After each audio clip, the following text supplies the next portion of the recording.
This clip has its own audio, but for some reason at the beginning there is no video. So there is sound, but the video is completely black. Now what to do? Well, we could find the first frame where we have video, let's say that one. Let's select only the video portion. So Alt and left click on the video, Alt left click. Now only this one is selected, it's red. Now split only the video portion, Ctrl B is the default hotkey. Delete that one using the backspace key, not the delete but backspace.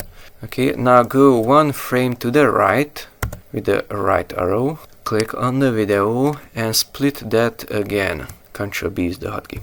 Okay, so we just created a one frame video portion there. Let's zoom in, Alt and scroll up. Now right click on that one single frame, go here to change clip speed and check this freeze frame and click on change.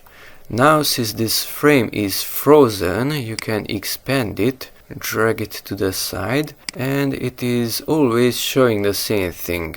And then the video is starting to move. It's static on this portion and it's moving on that portion. So now the video, although it's static, it has its own audio.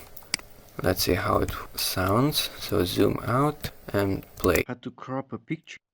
So it has video and it has audio. Now there's a problem, only the video is selected, so they are not linked together. I can move them separately. Undo with Ctrl Z. Select all of them, right click on one of those and link clips. And even if I deselect everything, now when I drag it, they are moving together because they belong together. You can drag it from the audio also and the video also moves with it. So that's one way on how to add video into a portion where there was only audio.